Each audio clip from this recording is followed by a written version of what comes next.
എല്ലാ ഉദ്യോഗാർത്ഥികൾക്കും M7 learning സ്കൂളിലേക്ക് ഹാർദവമായ സ്വാഗതം. വരാൻ പോകുന്ന ബീറ്റ് ഫോറസ്റ്റ് ഓഫീസർ അടക്കമുള്ള കേരളത്തിൽ നടക്കാൻ പോകുന്ന മുഴുവൻ PSC പരീക്ഷകൾക്കും വളരെ അത്യാവശ്യമായിട്ടുള്ള ഒരു മേഖലയാണ് തിരുവിതാംകൂർ. അതോടൊപ്പം തന്നെ ഇന്ത്യൻ സ്വാതന്ത്ര്യ സമരവുമായി ബന്ധപ്പെട്ട് കേരളത്തിലുണ്ടായ മുന്നേറ്റങ്ങൾ, കേരളത്തിലെ നവോത്ഥാന പ്രസ്ഥാനങ്ങൾ, ഐക്യ കേരള പ്രസ്ഥാനം, കേരള ചരിത്ര സാമഗ്രികൾ, ഇങ്ങനെ നിരവധി ടോപ്പിക് കേരളവുമായി ബന്ധപ്പെട്ട് PSC നമുക്ക് നൽകിയിട്ടുണ്ട്. ഇന്ന് നാം ചർച്ച ചെയ്യുന്നത് ആധുനിക തിരുവിതാംകൂർ എന്ന ഭാഗത്തെ ചില പ്രത്യേക ഭാഗങ്ങൾ ആണ് ഈ ക്ലാസ്സിൽ നാം ചർച്ച ചെയ്യുന്നത്. എല്ലാ ഉദ്യോഗാർത്ഥികൾക്കും ഒരിക്കൽ കൂടി M7 ലേണിംഗ് സ്കൂളിലേക്ക് സ്വാഗതം. വരൂ, നമുക്ക് ആധുനിക തിരുവിതാംകൂർ ഒന്ന് പരിശോധിക്കാം. മുൻപ് പല പരീക്ഷകൾക്കും നാം പഠിച്ചിട്ടുള്ളതാണ് ആധുനിക തിരുവിതാംകൂർ. നോക്കൂ, ആധുനിക തിരുവിതാംകൂർ. ആധുനിക തിരുവിതാംകൂറിൻ്റെ സ്ഥാപകൻ അനിഴം തിരുനാൾ മാർത്താണ്ഡവർമ്മയാണ്. ആധുനിക തിരുവിതാംകൂറിൻ്റെ സ്ഥാപകൻ അനിഴം തിരുനാൾ മാർത്താണ്ഡവർമ്മ. അദ്ദേഹത്തിൻ്റെ ഭരണകാലഘട്ടം എപ്പോഴും ഓർത്തു വച്ചിരിക്കുക 1729-58. 1729-58 അദ്ദേഹത്തിൻ്റെ ഭരണകാലഘട്ടം. നമ്മുടെ സിലബസിൽ ആധുനിക തിരുവിതാംകൂർ മാർത്താണ്ഡവർമ്മ മുതൽ ശ്രീ ചിത്തിര തിരുനാൾ വരെയുള്ള ഭാഗങ്ങളെക്കുറിച്ച് പറഞ്ഞിട്ടുണ്ട്. അങ്ങനെ വരുമ്പോൾ കാലഗണന പട്ടിക പ്രകാരം ക്രമപ്പെടുത്താൻ ഒരു ചോദ്യം വന്നാൽ 3-4 തിരുവിതാംകൂർ രാജാക്കന്മാരെക്കുറിച്ച് തരുന്നു. അവരുടെ പട്ടിക കാലഗണന പ്രകാരം, അവരുടെ ഭരണവർഷപ്രകാരം ചിട്ടപ്പെടുത്താൻ നമ്മളോട് ചോദിക്കാം. അതുകൊണ്ട് തന്നെ ആദ്യത്തെ ആൾ ആധുനിക തിരുവിതാംകൂറിൻ്റെ സ്ഥാപകനായ അനിഴം തിരുനാൾ മാർത്താണ്ഡവർമ്മയുടെ ഭരണകാലഘട്ടം ഓർത്തിരിക്കുക 1729-58. നോക്കൂ, അദ്ദേഹത്തിൻ്റെ ഭരണ തലസ്ഥാനം പത്മനാഭപുരം ആയിരുന്നു. ഭരണ തലസ്ഥാനം പത്മനാഭപുരം ആണ് എന്ന് ഓർക്കുക. തക്കല, കൽക്കുളം എന്നിങ്ങനെ വിവിധ പേരുകളിൽ അറിയപ്പെട്ടിരുന്ന പത്മനാഭപുരം. എന്നാൽ വാണിജ്യ തലസ്ഥാനമാകട്ടെ മാവേലിക്കര ആയിരുന്നു. ഭരണ തലസ്ഥാനം പത്മനാഭപുരം, വാണിജ്യ തലസ്ഥാനം മാവേലിക്കര. പ്രിയപ്പെട്ട ഉദ്യോഗാർത്ഥികൾ ഓർക്കുക, മാവേലിക്കരയുടെ പഴയ പേര് കണ്ടിയൂർ എന്നാണ്. മാവേലിക്കരയുടെ പഴയ പേര് കണ്ടിയൂർ എന്നാണ്, ഓർത്തു വെക്കുക. ആ കണ്ടിയൂറിനെ സംബന്ധിച്ച് ഒരു പടപ്പാട്ട് രചിക്കപ്പെട്ടിട്ടുണ്ട്. കണ്ടിയൂരിനെ കുറിച്ചുള്ള ആ പടപ്പാട്ടാണ് കണ്ടിയൂർ മറ്റം പടപ്പാട്ട്. കണ്ടിയൂർ മറ്റം പടപ്പാട്ട്. കണ്ടിയൂർ മറ്റം പടപ്പാട്ട്. അപ്പോൾ വാണിജ്യ തലസ്ഥാനം മാവേലിക്കര, മാവേലിക്കരയുടെ പഴയ പേര് കണ്ടിയൂർ.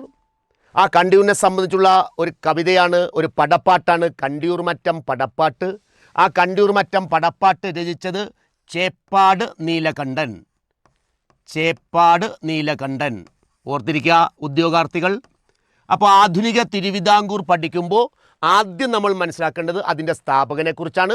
അനിഴം തിരുനാൾ മാർത്താണ്ഡവർമ്മയാണ്. അദ്ദേഹത്തിൻ്റെ ഭരണകാലഘട്ടം 1729-58. അദ്ദേഹത്തിൻ്റെ ഭരണ തലസ്ഥാനം പത്മനാഭപുരമാണ് എങ്കിൽ വാണിജ്യ തലസ്ഥാനം മാവേലിക്കരയാണ്. വാണിജ്യ വകുപ്പുണ്ടായിരുന്നു. വാണിജ്യ വകുപ്പിൻ്റെ പേര് മുളകുമടിശീല എന്നാണ്. ആ വാണിജ്യ വകുപ്പിനെ നിയന്ത്രിക്കാൻ വാണിജ്യ വകുപ്പ് മന്ത്രിമാരുണ്ടായിരുന്നു.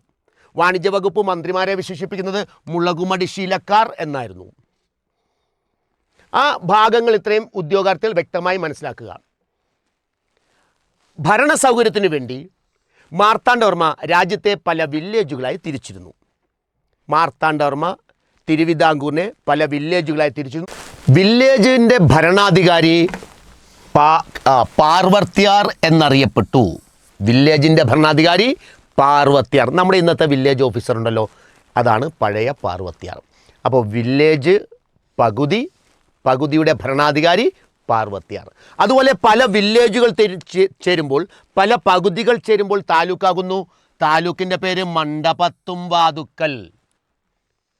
അങ്ങനെ 20 താലൂക്കുകളാണ് ഉണ്ടായിരുന്നത് എന്ന വസ്തുത ഉദ്യോഗാർത്ഥികൾ ഓർത്തിരിക്കുക. അങ്ങനെയുള്ള താലൂക്കുകളായ മണ്ഡപത്തും വാതുക്കലിൻ്റെ ഭരണാധികാരി കാര്യക്കാർ. ഉദ്യോഗാർത്ഥികൾക്ക് അറിയാമല്ലോ നിലവിൽ താലൂക്കിൻ്റെ ഭരണാധികാരി ആരാ ഈ കാലഘട്ടത്തിൽ? അതെ, തഹസിൽദാർ. അപ്പോൾ ഇന്നത്തെ തഹസിൽദാരാണ് അന്നത്തെ കാര്യക്കാർ എന്ന വസ്തുത ഓർത്തിരിക്കുക. അതോടൊപ്പം ഓർക്കുക, ഇദ്ദേഹം കൃത്യമായ വരവ് ചെലവ് കണക്കുകൾ പ്രസിദ്ധീകരിച്ചിരുന്നു. ആ വരവ് ചെലവ് കണക്കുകൾ അതാണ് ബജറ്റ് എന്നറിയപ്പെട്ടിരുന്നത്.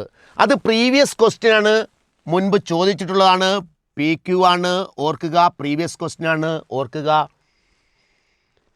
ആദ്യമായി ബജറ്റ് കൊണ്ടുവന്ന തിരുവിതാംകൂർ ഭരണാധികാരി ആര് എന്ന് ഒരു തവണ, മാർത്താണ്ഡവർമ്മ കൊണ്ടുവന്ന ബജറ്റ് ഏതു പേരിൽ അറിയപ്പെട്ടു എന്ന് മറ്റൊരു തവണ. അപ്പോൾ ബജറ്റിൻ്റെ പേര് പതിവ് കണക്ക്. ക്ലിയർ ആണല്ലോ? പതിവ് കണക്ക് എന്നറിയപ്പെട്ടു. നോക്കൂ, ഈ തിരുവിതാംകൂർ രാജാക്കന്മാരെ വിളിച്ചിരുന്ന പേരാണ് വഞ്ചി ഭൂപതി. തിരുവിതാംകൂർ രാജാക്കന്മാരെ വിളിച്ചിരുന്ന പേര് വഞ്ചി ഭൂപതി എന്നാണ്. അതുകൊണ്ട് തന്നെ ഈ രാജാക്കന്മാരെ പ്രകീർത്തിച്ചുകൊണ്ട് ഗാനങ്ങൾ എഴുതപ്പെട്ടു. അങ്ങനെ എഴുതപ്പെട്ട ഒരു ഗാനം തിരുവിതാംകൂർ ഭരണാധികാരി തിരുവിതാംകൂറിൻ്റെ ദേശീയ ഗാനമായി ഉപയോഗിച്ചു. അപ്പോൾ പൊതുവെ തിരുവിതാംകൂറിൻ്റെ ദേശീയ ഗാനമായി ഉപയോഗിക്കുന്നത് വഞ്ചീശ മംഗളമാണ്. അതോടൊപ്പം തന്നെ തിരുവിതാംകൂറിന് ഒരു ദേശീയ ചിഹ്നമുണ്ടായിരുന്നു, ദേശീയ മുദ്രയുണ്ടായിരുന്നു, ശംഖ് ആയിരുന്നു. ക്ലിയർ ആണല്ലോ? അതോടൊപ്പം നോക്കൂ, ഈ തിരുവിതാംകൂർ രാജാക്കന്മാർ 2 സ്വർണ്ണ നാണയങ്ങൾ പുറപ്പെടുവിച്ചിരുന്നു.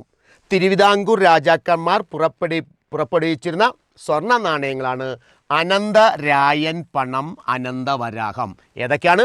അനന്തരായൻ പണം, അനന്തവരാഹം നാണയങ്ങൾ. അനന്തരായൻ പണം, അനന്തവരാഹം. അതോടൊപ്പം നമ്മൾ തിരുവിതാംകൂറിൻ്റെ ബേസ് പഠിക്കുമ്പോൾ ഓർത്തു വെക്കേണ്ട മറ്റൊരു പ്രധാനപ്പെട്ട ചോദ്യമാണ് തിരുവിതാംകൂറിലെ ഭൂസർവേ കണ്ടെഴുത്ത്. തിരുവിതാംകൂറിലെ ഭൂസർവേ അറിയപ്പെട്ട പേര് കണ്ടെഴുത്ത്. അപ്പോൾ നമുക്ക് തെറ്റിപ്പോകാൻ സാധ്യതയുണ്ട്.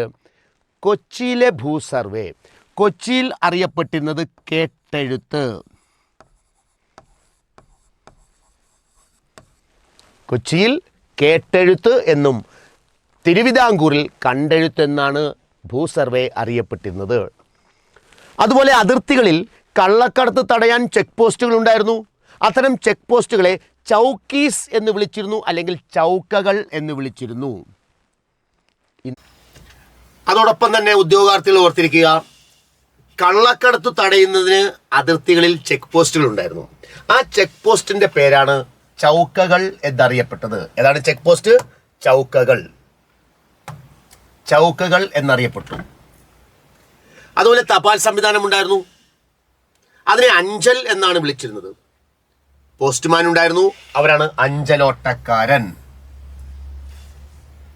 ഏറ്റവും മനോഹരമായി നമ്മൾ ഓർത്തു വെക്കേണ്ട ഒരു വസ്തുത, ഈ കഴിഞ്ഞ 2025 എക്സാമിനും ചോദിച്ച ഒരു ഭാഗമാണ്.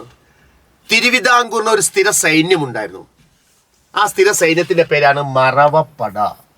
എന്താണ് സൈന്യം? മറവപ്പട. അപ്പം മുക്കുവരടക്കമുള്ളവരാണ് ഈ സൈന്യത്തിൽ ഉണ്ടായിരുന്നത്. സൈന്യത്തിൽ സേവനമനുഷ്ഠിക്കുന്നവർക്ക് നികുതി ഇളവ് അനുവദിച്ചിരുന്നു മഹാരാജാവ്. അപ്പോൾ സൈന്യത്തിൽ നൽകുന്ന നികുതി ഇളവാണ് ഉദ്യോഗാർത്ഥികൾ ഓർത്തിരിക്കുക. ഇരയിളി ഇപ്പോൾ ചോദിച്ച ചോദ്യമാണ്, പ്രീവിയസ് ക്വസ്റ്റ്യൻ ആണ്, ലേറ്റസ്റ്റ് ക്വസ്റ്റ്യൻ. ഇരയിളി എന്താണ്? സൈന്യത്തിന് നൽകുന്ന നികുതി ഇളവാണ്. അതോടൊപ്പം തന്നെ പെൻഷൻ സമ്പ്രദായം ഉണ്ടായിരുന്നു. ഇരയിളി അടിത്തൂൺ, നമ്മൾ പറയാറില്ലേ അടിത്തൂൺ പറ്റി പിരിയുക എന്നൊക്കെ കേട്ടിട്ടില്ലേ? എന്നതുപോലെ ഇരയിളി അടിത്തൂൺ ആയിരുന്നു. 2 പ്രധാനപ്പെട്ട അണക്കെട്ടുകൾ മാർത്താണ്ഡവർമ്മ നിർമ്മിച്ചിരുന്നു. ആ അണക്കെട്ട് വഴി നാഗർകോവിൽ സൈഡ് അടക്കമുള്ള പ്രദേശങ്ങളിൽ ജലസേചന സൗകര്യം എത്തിച്ചു. അവിടെ കാർഷിക അഭിവൃദ്ധി ഉണ്ടായി. ഭക്ഷ്യധാന്യങ്ങൾ വൻതോതിൽ ഉൽപ്പാദിപ്പിക്കാൻ തുടങ്ങി. അങ്ങനെ വന്നപ്പോൾ തിരുവിതാംകൂറിന് ആവശ്യമായ ഭക്ഷ്യധാന്യങ്ങളിൽ ഭൂരിഭാഗവും ഉൽപ്പാദിപ്പിക്കുന്ന ഒരു പ്രദേശം വളർന്നു വന്നു. ആ പ്രദേശമാണ് നാഞ്ചിനാട്. ചോദിച്ച ചോദ്യമാണ്, ഉദ്യോഗാർത്ഥികൾ ഓർത്തിരിക്കുക. തിരുവിതാംകൂറിന്റെ നെല്ലറ, റൈസ് ബോൾ ഓഫ് ട്രാവൻകൂർ എന്നറിയപ്പെടുന്ന സ്ഥലം നാഞ്ചിനാട്. മാർത്താണ്ഡവർമ്മയ്ക്ക് ഒരു നയമുണ്ടായിരുന്നു. അദ്ദേഹത്തിന്റെ നയമാണ് ബ്ലഡ് ആൻഡ് അയൺ പോളിസി. നിണവും ഇരുമ്പും നയം എന്നറിയപ്പെട്ടു. എന്താ നിണവും ഇരുമ്പും നയം? ശക്തി കൊണ്ടും ചോരയൊഴിക്കും. കൊല്ലേണ്ടവനെ കൊല്ലുക, ബലം പ്രയോഗിക്കേണ്ടടുത്ത് ബലം പ്രയോഗിക്കുക. നിണവും ഇരുമ്പും നയം എന്ന നയത്തിലൂടെയാണ് അദ്ദേഹം ഭരണം നടത്തിയിരുന്നത്. എന്നാൽ അദ്ദേഹത്തിന്റെ പിന്തുടർച്ചാ രീതി ഒട്ടുമിക്ക തിരുവിതാംകൂർ രാജാക്കന്മാരുടെയും ഭരണ പിന്തുടർച്ചാ രീതി മരുമക്കത്തായമായിരുന്നു എന്ന വസ്തുതയും ഓർത്തിരിക്കുക. അതോടൊപ്പം തന്നെ ഉദ്യോഗാർത്ഥി ഓർക്കുക, തിരുവിതാംകൂർ രാജാക്കന്മാരുടെ പ്രധാനപ്പെട്ട ആരാധനാമൂർത്തി ശ്രീ പത്മനാഭനാണ്. ആരാധനാമൂർത്തി ശ്രീ പത്മനാഭനും പ്രധാനപ്പെട്ട ആരാധനാലയം ശ്രീ പത്മനാഭസ്വാമി ക്ഷേത്രവുമായിരുന്നു. ആ ശ്രീ പത്മനാഭസ്വാമി ക്ഷേത്രം പ്രധാനപ്പെട്ട ആരാധനാലയവുമായിരുന്നു. മാർത്താണ്ഡവർമ്മ ഒളിച്ചിരുന്നു എന്ന് കരുതപ്പെടുന്ന ഒരു മരമുണ്ട്. അതാണ് അമ്മച്ചിപ്ലാവ്. അമ്മച്ചിപ്ലാവ് സ്ഥിതി ചെയ്യുന്ന സ്ഥലം നെയ്യാറ്റിങ്കര ശ്രീകൃഷ്ണസ്വാമി ക്ഷേത്രമാണ്. അപ്പൊ ഏറ്റവും പ്രധാനപ്പെട്ട ചില വസ്തുതകളാണ് മാർത്താണ്ഡവർമ്മയുടെ കാലഘട്ടവുമായി ബന്ധപ്പെട്ട്, തിരുവിതാംകൂറുമായി ബന്ധപ്പെട്ട് നാം ഇവിടെ സൂചിപ്പിച്ചത്. ഈ വസ്തുതകളെല്ലാം ഉദ്യോഗാർത്ഥികൾ ഓർത്തിരിക്കുക. ശേഷം നമുക്ക് നോക്കാനുള്ള മറ്റൊരു ഭാഗം എന്ന് പറയുന്നത് അദ്ദേഹത്തിന്റെ മന്ത്രിമാരെ കുറിച്ചാണ്.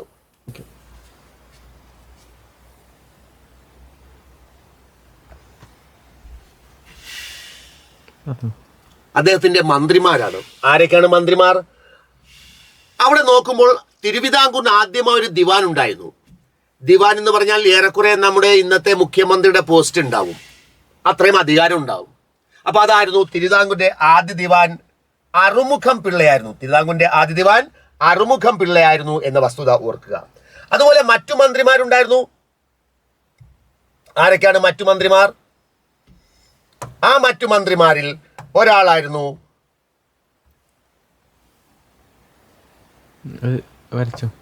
രാമയ്യൻ ദളവ, പള്ളിയാടി മല്ലൻ ശങ്കരൻ. ആരൊക്കെയാണ്?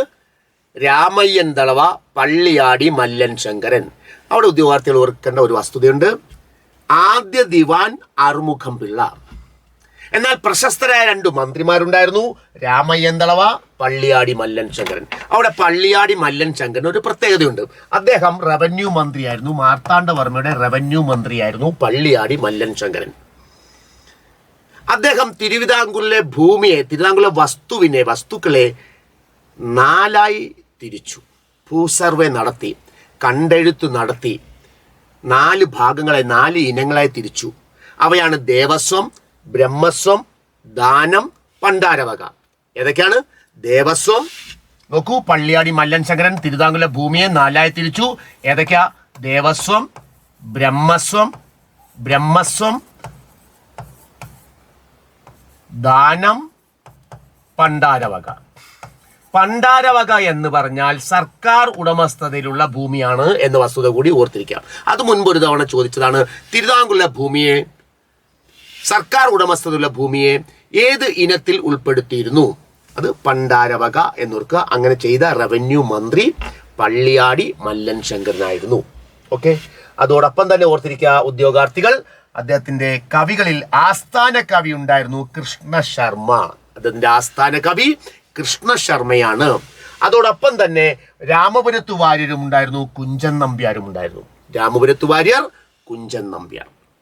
നമുക്കറിയാം രാമപുരത്തുവാരുടെ ഏറ്റവും പ്രശസ്തമായ കൃതിയാണ് കുചേലവൃത്തം വഞ്ചിപ്പാട്ട്. രാമപുരത്തുവാരുടെ പ്രശസ്തമായ കൃതിയാണ് കുചേലവൃത്തം വഞ്ചിപ്പാട്ട്. മറ്റൊരു കൃതി ഭാഷാഷ്ടപതിയാണ്. പലരും ഓർക്കാത്ത ഒരു പുസ്തകമാണ് ഭാഷാഷ്ടപതി. കുചേലവൃത്തം വഞ്ചിപ്പാട്ട്, ഭാഷാഷ്ടപതി രാമപുരത്തുവാരുടെ കൃതികളാണ്. അതോടൊപ്പം തന്നെ കുഞ്ചൻ നമ്പ്യാർ നമുക്കറിയാം. ഈ രാമപുരത്തു വാര്യർ ജനിച്ചത് കോട്ടയം ജില്ലയിലാണെന്ന വസ്തുത ഓർക്കുക. കോട്ടയം ജില്ലയിൽ മീനച്ചിൽ താലൂക്കുകാരനാണ് രാമപുരത്തു വാര്യർ. അദ്ദേഹത്തിന്റെ പ്രശസ്ത കൃതികളാണ്, ഏറ്റവും പ്രശസ്ത രണ്ട് കൃതികളാണ് കുചേലവൃത്തം വഞ്ചിപ്പാട്ടും ഭാഷാഷ്ടപതിയും. അതോടൊപ്പം തന്നെ കുഞ്ചൻ നമ്പ്യാർ മലബാർ കവിയാണ്. അദ്ദേഹം തിരുവിതാംകൂറിന്റെ കവിയായി മാറുന്നു മാർത്താണ്ഡവർമ്മയുടെ കാലത്ത്. അദ്ദേഹം ജനിച്ച ജില്ല പാലക്കാട്. കുഞ്ചൻ നമ്പ്യാരുടെ ജില്ല പാലക്കാടാണെന്ന് ഉദ്യോഗാർത്ഥികൾ ഓർത്തിരിക്കുക.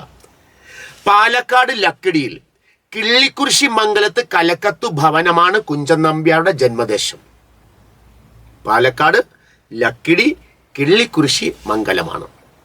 അദ്ദേഹത്തിന്റെ കൃതികൾ കൂടി പറഞ്ഞുകൊണ്ട് നമുക്ക് കവികളെ വൈൻഡപ്പ് ചെയ്യാം. കുഞ്ചൻ നമ്പ്യാരുടെ ആദ്യത്തെ തുള്ളൽ കൃതി നമുക്കറിയാമല്ലോ, തുള്ളൽ പ്രസ്ഥാനത്തിന്റെ ഉപജ്ഞാതാവാണല്ലോ കുഞ്ചൻ നമ്പ്യാർ. അദ്ദേഹത്തിന്റെ ആദ്യത്തെ തുള്ളൽ കൃതിയാണ് കല്യാണ സൗഗന്ധികം ശീതങ്കൻ തുള്ളൽ. ഏതാ മക്കളെ? കല്യാണ സൗഗന്ധികം ശീതങ്കൻ തുള്ളലാണ് കുഞ്ചൻ നമ്പ്യാരുടെ ആദ്യ കൃതി. മലയാള മേഖലയിലൊക്കെ നിരവധി തവണ ചോദിച്ചിട്ടുള്ളതാണ്. മറ്റൊന്ന് സന്താനഗോപാലം. സന്താനഗോപാലം. കിരാതാർജുനീയം. കിരാതാർജുനീയം. അപ്പോൾ കല്യാണ സൗഗന്ധികം ശീതങ്കൻ തുള്ളൽ, സന്താനഗോപാലം, കിരാതാർജുനീയം, സഭാപ്രവേശം, ഗണപതി പ്രാതൽ, ഘോഷയാത്ര. ഒരുപാട് തുള്ളൽ കൃതികൾ എഴുതിയിട്ടുണ്ട് കുഞ്ചൻ നമ്പ്യാർ. കവിത ചാട്ടവാറാക്കിയ കവി, ജനകീയ കവി എന്നീ വിശേഷണങ്ങൾക്ക് ഉടമയായ കുഞ്ചൻ നമ്പ്യാർ. അതുകൊണ്ട് തന്നെ കുഞ്ചൻ ദിനം നാം ആചരിക്കുന്നുണ്ട്. എന്നാണ് കുഞ്ചൻ ദിനം? എന്നെ കേൾക്കുന്ന പ്രിയപ്പെട്ട ഉദ്യോഗാർത്ഥികൾ ഒന്ന് പറഞ്ഞു നോക്കൂ, എന്നാണ് കുഞ്ചൻ ദിനം? ചിലർക്കെങ്കിലും പറയാൻ കഴിയുന്നുണ്ട്, മെയ് 5. അപ്പോൾ നമുക്ക് തെറ്റിപ്പോകാൻ സാധ്യതയുണ്ട്. ആധുനിക മലയാള ഭാഷയുടെ പിതാവ് തുഞ്ചത്ത് രാമാനുജൻ എഴുത്തച്ഛൻ. അപ്പോ തുഞ്ചൻ ദിനമോ? കുഞ്ചൻ ദിനം മെയ് 5 തുഞ്ചൻ ദിനം ഡിസംബർ 31. തിരിഞ്ഞു പോകരുത്. കുഞ്ചൻ സ്മാരകം, അദ്ദേഹത്തിന്റെ ഭവനം പാലക്കാട്ടെ കിള്ളിക്കുറിശി മംഗലം ഒരു സ്മാരകമാണ്. അതോടൊപ്പം തന്നെ ജീവിതത്തിന്റെ അവസാന കാലഘട്ടത്തിൽ അദ്ദേഹം അന്തേവാസിയായിരുന്ന അമ്പലപ്പുഴയിലും അദ്ദേഹത്തിന്റെ സ്മാരകം സ്ഥിതി ചെയ്യുന്നു. അപ്പോൾ കുഞ്ചൻ സ്മാരകം കിള്ളിക്കുറിശി മംഗലം പാലക്കാട്, മറ്റൊന്ന് അമ്പലപ്പുഴ ആലപ്പുഴ ജില്ലയിൽ. അപ്പോൾ ഇതേപോലെ തന്നെ തെറ്റിപ്പോകാൻ സാധ്യതയുണ്ട്. തുഞ്ചൻ ദിനം ഡിസംബർ 31, തുഞ്ചൻ സ്മാരകം തിരൂർ മലപ്പുറം ജില്ല. അപ്പോൾ നാം ഇവിടെ ഈ സെഗ്മെന്റിൽ നാം ഇവിടെ ചർച്ച ചെയ്തത് ആധുനിക തിരുവിതാംകൂറിന്റെ സ്ഥാപകനായ മാർത്താണ്ഡവർമ്മയുടെ കാലത്തെ ഏറ്റവും പ്രധാനപ്പെട്ട ചില പോസ്റ്റുകളെ കുറിച്ചും സംവിധാനങ്ങളെ കുറിച്ചുമാണ് നാം നോക്കിയത്. വരാൻ പോകുന്ന PSC പരീക്ഷകൾക്ക് നമുക്കിത് പ്രയോജനം ചെയ്യുമെന്ന് ഞങ്ങൾ വിശ്വസിക്കുന്നു. എല്ലാ ഉദ്യോഗാർത്ഥികൾക്കും നമുക്ക് അതുമായി ബന്ധപ്പെട്ട ചില പ്രീവിയസ് ക്വസ്റ്റ്യൻസിലേക്ക് നമുക്കൊന്ന് നോക്കാം. ഏതെല്ലാം തരത്തിൽ നമുക്കവിടെ വന്നിട്ടുണ്ട് എന്ന് നോക്കാം. നോക്കൂ, അവിടെ വന്നതിൽ ഒരു പ്രധാനപ്പെട്ട ചോദ്യമുണ്ട്. നോക്കൂ ഉദ്യോഗാർത്ഥികൾ, ഒരു പ്രധാനപ്പെട്ട ചോദ്യം എന്ന് പറയുന്നത് ഒന്ന് നോക്കൂ. ചോദ്യം 1, വാദം, ആർഗ്യുമെന്റ്. ആധുനിക തിരുവിതാംകൂറിന്റെ ശില്പി അനിഴം തിരുനാൾ മാർത്താണ്ഡവർമ്മയാണ്. ചോദ്യകർത്താവ് പറയാണ്. അതിന് കാരണം പറയുന്നുണ്ട്. റീസൺ എന്തൊക്കെയാണ്? എ, നിണവും ഇരുമ്പും നയത്തിലൂടെ രാജ്യവിസ്തൃതി വർദ്ധിപ്പിച്ചു. 2, പുറക്കാട് അമ്പലപ്പുഴ കുളച്ചൽ യുദ്ധങ്ങൾ നടത്തി. കൂത്ത്, കൂടിയാട്ടം തുടങ്ങിയ ക്ഷേത്രകലകൾ വികാസം പ്രാപിച്ചു. ആദ്യം നാം മാർത്താണ്ഡവർമ്മയുടെ ആദ്യത്തെ കുറച്ച് ഭാഗങ്ങൾ എടുത്തതിനു ശേഷം അതുമായി ബന്ധപ്പെട്ട് വന്ന ചോദ്യം, ആ ചോദ്യം. അപ്പോൾ ആദ്യം നിങ്ങൾ ഈ പറഞ്ഞ ഭാഗങ്ങൾ വായിക്കുക, പഠിക്കുക, മനസ്സിലാക്കുക. എന്നതിന് ശേഷം ഇതിന് ഉത്തരം പറയാൻ കഴിയുന്നുണ്ടോ എന്ന് നോക്കുക. അപ്പോൾ ആധുനിക തിരുവിതാംകൂറിന്റെ ശില്പി അനിഴം തിരുനാൾ മാർത്താണ്ഡവർമ്മയാണ്, നമുക്കറിയാം. എന്നാൽ അത് എന്തുകൊണ്ടാണ് അങ്ങനെ പറയാൻ കാരണം ശരിയാണോ നോക്കാം. നിണവും ഇരുമ്പും നയത്തിലൂടെ രാജ്യവിസ്തൃതി വർദ്ധിപ്പിച്ചോ? അതായത് നയം, നിണവും ഇരുമ്പും എന്നല്ലേ നമ്മൾ പഠിച്ചത്? ശരിയാണ്. അപ്പൊ വാദം എ ശരിയാണ്. കാരണം എ, ബി എന്നിവ മാത്രം ശരിയാണ്. എയും ബിയും മാത്രമാണ് ശരിയെന്നാ പറയുന്നത്. ആണോ? വാദം എ ശരിയാണ്. കാരണം ആറിൽ എ, ബി, സി എന്നിവയെല്ലാം ശരിയാണ്. എ, ബി, സി എന്നിവയെല്ലാം ശരിയാണ്. നോക്കൂ, മൂന്നാമത്തേതാ, കൂത്ത്, കൂടിയാട്ടം തുടങ്ങിയ ക്ഷേത്രകലകൾ വികാസം പ്രാപിച്ചു. ശരിയാണ്. അപ്പോൾ ബാക്കിയുള്ള ഓപ്ഷനിലേക്ക് പിന്നെ പോകേണ്ടതില്ല. നിണവും ഇരുമ്പും അദ്ദേഹത്തെ നയമാണ്. പുറക്കാട് അമ്പലപ്പുഴ കുളച്ചൽ യുദ്ധങ്ങൾ അദ്ദേഹം നടത്തിയതാണ്. കൂത്ത്, കൂടിയാട്ടം തുടങ്ങിയ ക്ഷേത്രങ്ങൾ അദ്ദേഹത്തിന്റെ കാലത്ത് വികാസം പ്രാപിച്ചതാണ്. അപ്പോ ഇവിടെ ഉത്തരം ബി ആണ്. ABC എന്നിവയെല്ലാം ശരിയായതുകൊണ്ട് വാദം A കറക്റ്റ് ആണ്. ക്ലിയർ ആണല്ലോ? അപ്പൊ അതാണ് നമുക്ക് അതുമായി ബന്ധപ്പെട്ട് പറയാൻ കഴിയുന്നത്. ഓക്കെ, നോക്കൂ, ഇവിടെ അടുത്തൊരു ചോദ്യം വന്നിരിക്കുന്നു. ചെമ്പകരാമൻ പട്ടം എന്നത് സർക്കാർ ഉദ്യോഗസ്ഥർക്ക് നൽകി വന്ന ബഹുമതിയാണ്. യുസ്റ്റാച്ചിയസ് ഡിലനോയ് ആയിരുന്നു വലിയ കപ്പിത്താൻ. റവന്യൂ സർവേ കേട്ടെഴുത്ത് എന്നറിയപ്പെട്ടു. നോക്കൂ, ഇവിടെ ചെമ്പകരാമൻ പട്ടം എന്നത് സർക്കാർ ഉദ്യോഗസ്ഥർക്ക് നൽകുന്ന ബഹുമതിയാണ്. തെറ്റാണ്. ഒന്ന് തെറ്റാണ്. തെറ്റാണോ? സർക്കാർ ഉദ്യോഗസ്ഥർക്ക് നൽകുന്ന ബഹുമതിയാണ് ചെമ്പകരാമൻ പട്ടം. അല്ലേ? നികുതി ഇളവ് ഇരയിളി എന്നതുപോലെ ചെമ്പകരാമൻ പട്ടം. യുസ്റ്റാച്ചിയസ് ഡിലനോയ് ആയിരുന്നു വലിയ കപ്പിത്താൻ. നമ്മള് യുസ്റ്റാച്ചിയസ് എന്ന് പഠിച്ചിട്ടില്ല, പക്ഷെ ഡിലനോയ് ആയിരുന്നു വലിയ കപ്പിത്താൻ. അല്ലേ? അതും ശരിയാണ്. റവന്യൂ സർവേ കേട്ടെഴുത്ത് എന്നറിയപ്പെട്ടു. റവന്യൂ സർവേ കേട്ടെഴുത്താണോ തിരുവിതാംകൂറിൽ? അത് കൊച്ചിയിലല്ലേ? അപ്പൊ ഏത് തെറ്റ്? 3 തെറ്റാണ്. അല്ലേ? 3 തെറ്റാണ്. അല്ലേ? റവന്യൂ സർവേ കേട്ടെഴുത്ത്. അപ്പൊ എന്താണ് ഇവിടെ വരേണ്ടത്? 1ഉം 2ഉം അല്ലേ? 2, 3 മാത്രം തെറ്റാണ്. 1ഉം 2ഉം ശരിയാണ്, പക്ഷെ അവിടെ ആൻസറിനകത്ത് വരുന്നത് 3 മാത്രം തെറ്റാണ്. അപ്പൊ അത് വരുന്നത് ആൻസർ ആണ് എന്ന ഉദ്യോഗാർത്ഥികൾ ഓർത്തിരിക്കുക. 3 മാത്രം തെറ്റാണ്. 3 മാത്രം തെറ്റാണ്. 1ഉം 2ഉം ശരി എന്ന് പറയുന്ന ഭാഗം അവിടെ ഇല്ലല്ലോ. അപ്പോൾ 3 മാത്രം തെറ്റാണ്. അപ്പോൾ ആദ്യത്തെ ഒരു സെഗ്മെന്റിൽ നമ്മൾ അതുമായി ബന്ധപ്പെട്ട ഭാഗങ്ങളും അതുമനെ കണക്ട് ചെയ്തുകൊണ്ടുള്ള ചോദ്യങ്ങൾ, ഇത് അങ്ങനെയായിരിക്കും നമ്മുടെ ക്ലാസ് രീതി എന്ന് പറയുന്നത്. അതുമായി ബന്ധപ്പെട്ട ചോദ്യങ്ങൾ വരുന്നു. ആദ്യം നമ്മൾ നോട്ട്സ് കാര്യങ്ങളെല്ലാം പറയുന്നു, നിങ്ങളത് ഗൃഹസ്ഥമാക്കുന്നു. അതിനുശേഷം ആ ക്വസ്റ്റ്യൻ കൂടി കേട്ട് നിങ്ങൾക്ക് ഉത്തരം പറയാൻ കഴിയുന്നുണ്ടോ എന്ന് പരിശോധിക്കുക. അപ്പോൾ എനിവേ എല്ലാ ഉദ്യോഗാർത്ഥികൾക്കും M7ന്റെ വിജയാശംസകൾ നേരുന്നു. വീണ്ടും അടുത്ത പാർട്ടുമായി നമുക്ക് വീണ്ടും കാണാം. അതുവരെ നന്ദി, നമസ്കാരം, താങ്ക് യു.